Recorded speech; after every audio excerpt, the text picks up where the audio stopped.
तो चलते हैं queen of hills Ooty. Ooty जाने के लिए आपको मेट्टुपलायम तक ट्रेन अवेलेबल है, उसके आगे ट्रेन नहीं जाती है। उसके आगे या तो आप कैब से जा सकते हैं या फिर टॉय ट्रेन कर सकते हैं। मेट्टुपलायम से ऊटी के लिए डायरेक्ट टॉय ट्रेन मिलती है जो करीब 5 घंटे की जर्नी होती है। अगर आप कैब से जाते हैं तो आप 2 से 3 घंटे में ऊटी पहुंच जाते हैं। तो हमने मेट्टुपलायम से कैब बुक किया और हम आ गए अपने होटल नाहर नीलगिरी। यहाँ से ऊटी का साइट सीन बिल्कुल ही पास में था। अराउंड 2 किलोमीटर के आसपास ऑलमोस्ट साइट सीन अवेलेबल थे। तो होटल में चेक इन करने के बाद हमने अपना लगेज रखा और फ्रेश होकर निकल पड़े लोकल साइट सीन के लिए। सब कुछ पास में ही था, अराउंड 2 किलोमीटर्स के आसपास। तो हमने सबसे पहला जो पॉइंट विज़िट किया वो था ऊटी लेक पॉइंट। वहाँ हम लोगों ने बोटिंग करी और थोड़े देर टाइम स्पेंड करने के बाद फिर वहाँ से हम लोगों ने अगला पॉइंट विज़िट किया जो था डोडा बेटा पीक। डोडा बेटा पीक से वैली व्यू नज़र आया जो कि बहुत डीप वैली था और फुल्ली क्लाउडी था।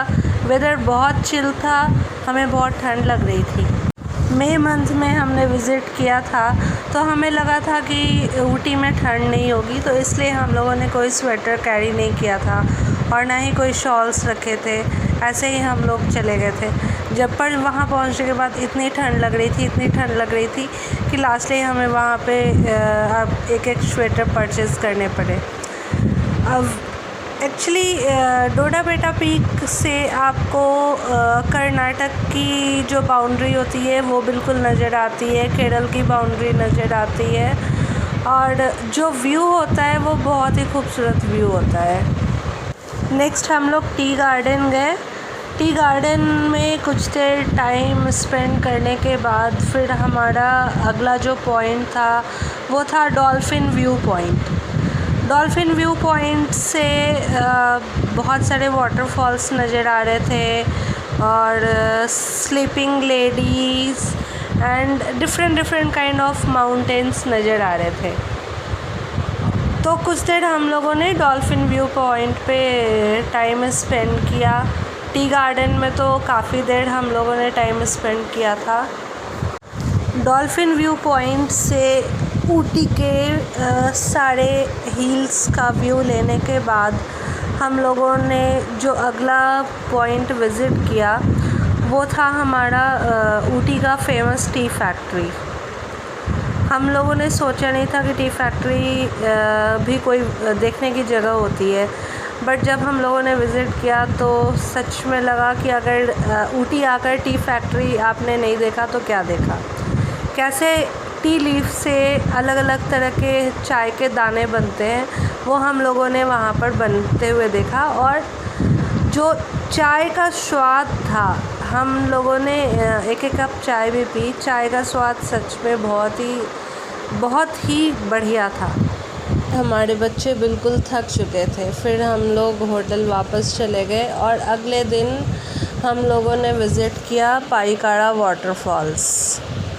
पाईकाड़ा वाटरफॉल्स सच में बहुत ही खूबसूरत था, पर थोड़ा डिसअपॉइंट हो गई क्योंकि जो हमने सोचा था कि हम लोग वाटरफॉल्स के पास जाएंगे, कुछ देर वाटरफॉल्स में टाइम स्पेंड करेंगे, ऐसा कुछ हो नहीं पाया क्योंकि वहाँ पे एंट्री अलाउड नहीं थी। आप वाटरफॉल्स को दूर से देख सकते थे, उसके पास नहीं जा सकते थे क्योंकि वहाँ पे पूरी बैरिकेडिंग लगाई हुई थी। एक तो इतने पहाड़ से नीचे की ओर उतर कर जाना और फिर उसके बाद वाटरफॉल्स के पास भी नहीं जा पाना, थोड़ा डिसअपॉइंटमेंट रहा। पर जो वाटरफॉल्स के जो आवाज़ थे और जो प्योर वाटर था वो देखकर बहुत अच्छा लगा। पाईकाड़ा वाटरफॉल्स के बिल्कुल नज़दीक पहुंचने के बाद मैं और मेरा बेटा इतना थक चुके थे कि हम लोगों ने करीब आधे घंटे से ज़्यादा वहीं पर बैठकर बिता दिया क्योंकि हमें हिम्मत नहीं बची थी कि वापस से उतने ऊंचे पहाड़ पे फिर से चढ़ के जाना।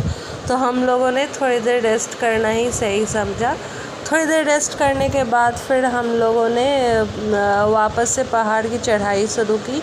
ऐसे मुश्किल नहीं था, सीढ़ी बनी हुई थी तो आप आसानी से चढ़ सकते थे, बट जिनको आदत नहीं है वो उनके लिए थोड़ी सी डिफ़िकल्ट है, क्योंकि बिल्कुल स्ट्रेट पहाड़ था और उस स्ट्रेट पहाड़ पे सीढ़ी बनी हुई थी और सीढ़ी भी बहुत ऊंची ऊंची सीढ़ियाँ थी।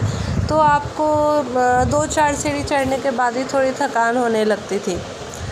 इसलिए हम लोगों ने तो भाई थोड़ी देर हम लोग चलते थे, फिर बैठ जाते थे, फिर थोड़ी देर चलते थे, फिर बैठ जाते थे। ऐसे करके हम लोगों ने फिर पाईकड़ा वाटरफॉल से फिर ऊपर की चढ़ाई की। पाईकड़ा वाटरफॉल से वापस आने के बाद फिर हमारा जो अगला ट्रिप था वो था मुथुकाडु टाइगर रिज़र्व। ये वही फेमस टाइगर रिज़र्व है जहाँ पर लास्ट ईयर हमारे प्रधानमंत्री मोदी जी गए थे। और हम लोगों ने भी प्लान किया था कि हम लोग भी जाएंगे, ऊटी जाएंगे तो मुथुकाडु टाइगर रिज़र्व ज़रूर विज़िट करेंगे। तो हमारा अगला ट्रिप वहीं का था। तो हम लोग पाईकड़ा वाटरफॉल से निकल लिए मुथुकाडु टाइगर रिज़र्व की ओर। पर हमें नहीं मालूम था कि मुथुकाडु टाइगर रिज़र्व जाने के दौरान हमें 36 हेयर पिन बेंड्स मिलेंगे। इतना टेरिफिक ड्राइविंग, इतना टेरिफिक जर्नी हमने आज तक नहीं किया था। 36 हेयर पिन बेंड मिले, बट वहाँ के जो ड्राइवर थे, जो हमारे कैब ड्राइवर भैया थे, बहुत अच्छे थे। उन्होंने बिल्कुल भी फ़ील नहीं होने दिया कि हम लोग इतने हाई पीक माउंटेन से नीचे की ओर जा रहे हैं। नेक्स्ट हमारी जो रिटर्निंग थी वो टॉय ट्रेन से थी। हमने ऊटी से कुन्नूर तक की टॉय ट्रेन करी थी। और क्योंकि ऊटी आने के बाद अगर आप टॉय ट्रेन की जर्नी नहीं की तो फिर ऊटी आने का मज़ा नहीं मिलेगा। तो हम लोगों ने भी सोचा कि चलो रिटर्निंग में हम लोग टॉय ट्रेन कर लेंगे। करीब 2 घंटे का सफ़र था ऊटी से कुन्नूर का टॉय ट्रेन का, क्योंकि कुन्नूर के भी कुछ साइट सीन हमें करने थे। तो हम लोगों ने ऊटी से टॉय ट्रेन करी और फिर टॉय ट्रेन का सफ़र करते हुए हम लोग कुन्नूर पहुँचे। फिर कुन्नूर में डिफरेंट साइट सीन करके फिर वापस से मेट्टुपालयम जाकर हम लोगों ने अपनी जर्नी फिनिश की। ऐसे तो बहुत सारे पॉइंट्स थे, सभी पॉइंट्स के वीडियोस मैं नहीं पोस्ट कर पाई, क्योंकि अगर सभी पॉइंट्स के वीडियोस में पोस्ट करती तो फिर वीडियो बहुत लंबा हो जाता।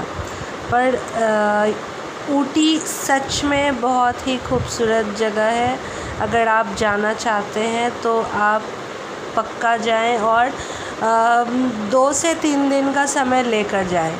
2 से 3 दिन में आप पूरी ऊटी विज़िट कर सकते हैं। Thank you. अगर मेरा ये वीडियो अच्छा लगा हो तो प्लीज़ लाइक और सब्सक्राइब करना ना भूलें। Thank you.